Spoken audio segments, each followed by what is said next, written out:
ಉಸ್ಮಾನಾಬಾದ್ ತಾಲೂಕಿನ ಗ್ರಾಮ ಪಂಚಾಯಿತಿ ವ್ಯಾಪ್ತಿಯಲ್ಲಿ ಗ್ರಾಮ ಪಂಚಾಯಿತಿ ಅಧ್ಯಕ್ಷ ನಾಗರಾಜ್ ಬೋಜಗುಂಡೆ ಅವರು ಸುಮಾರು 4 ಕೋಟಿ ರು ಅವ್ಯವಹಾರ ನಡೆಸಿದ್ದಾರೆ ಎಂದು ಗಂಭೀರ ಆರೋಪ ಕೇಳಿಬಂದಿದೆ.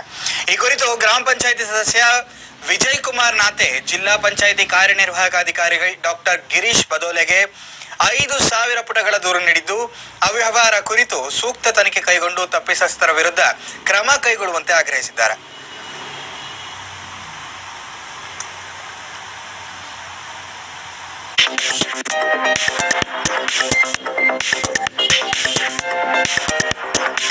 ಗ್ರಾಮ ಪಂಚಾಯಿತಿಯ ಅವ್ಯವಹಾರ ತನಿಖೆ ರಾಷ್ಟ್ರೀಯ ಗ್ರಾಮೀಣ ಉದ್ಯೋಗ ಖಾತ್ರಿ ಯೋಜನೆಯಡಿ 2022ರಿಂದ ಅಕ್ರಮ ನಡೆದಿದೆ.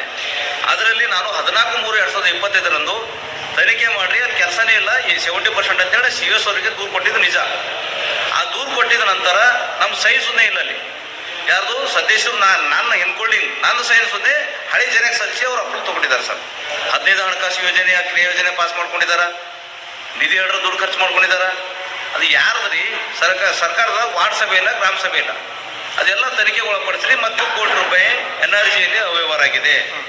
60 ಲಕ್ಷ 50 ಫೈನಾನ್ಸ್ನಲ್ಲಿದೆ ಮತ್ತು 10 ಲಕ್ಷ ಟ್ಯಾಕ್ಸ್ ಕಲೆಕ್ಷನ್, ಸಾರ್ವಜನಿಕರ ಟ್ಯಾಕ್ಸ್ ಕಲೆಕ್ಷನ್ ಇದೆ, ಅದರಲ್ಲೂ ಇದೆ ಅವ್ಯವಹಾರ. ಈಗ 5,000 ಪುಟಗಳ ದೂರನ್ನು ಮುಖ್ಯ ಕಾರ್ಯನಿರ್ವಾಹಕಾಧಿಕಾರಿ ಅವರಿಗೆ ಕೊಟ್ಟಿದ್ದೀನಿ. ಅವ್ರು ಆಲ್ರೆಡಿ ಹೇಳಿದ್ದಾರೆ, ತಂಡಗಳು ರಚನೆ ಮಾಡಿ ಈ ಹುಮನಾಬಾದ್ ತಾಲೂಕಿನಲ್ಲಿ EO ED ಅವರಿಗೆ ಕಳಿಸ್ಬೇಡಿ ಸರ್, ನೀವು ಬೀದರ್ ಜಿಲ್ಲಾ ಪಂಚಾಯಿತಿಯಲ್ಲಿ ಇರ್ತಕ್ಕಂಥ ಅಧಿಕಾರಿಗಳನ್ನೇ ಕಳಿಸಿ ಅಂತ ಹೇಳಿದ್ದೀನಿ. ಯಾಕಂದರೆ ಇದರಲ್ಲಿ ಇನ್ವಾಲ್ವ್ EOನೂ ಇದ್ದಾರೆ ಮತ್ತು EDನೂ ಇದ್ದಾರೆ ಮತ್ತು ಜೈಗಳಿದ್ದಾರೆ. ಆಗ್ರಹ ಪಡಿಸ್ತಾ ಇದ್ದೀನಿ, ಈ ಕೂಡಲೇ ಅತಿ ಜರೂರಿಯನ್ನು ಪರಿಗಣಿಸಿ ನೀವೇನೋ ತನಿಖೆ ಆಗ್ರಹ ಮಾಡ್ತಾ ಇದ್ದೀನಿ ಸರ್. ಈ ಕೂಡಲೇ ಸಾಕ್ಷಿ ನಾಶಪಡಿಸೋ ಅಧ್ಯಕ್ಷರು ಎಲ್ಲ ಟೀಮ್ ರಚನೆ ಮಾಡ್ಕೊಂಡು ಅವರೆಲ್ಲ ಮಾಡ್ತಾ ಇದ್ದಾರೆ, ಅಕ್ರಮ ಕೂಟಗಳು ರಚನೆ ಮಾಡಿ.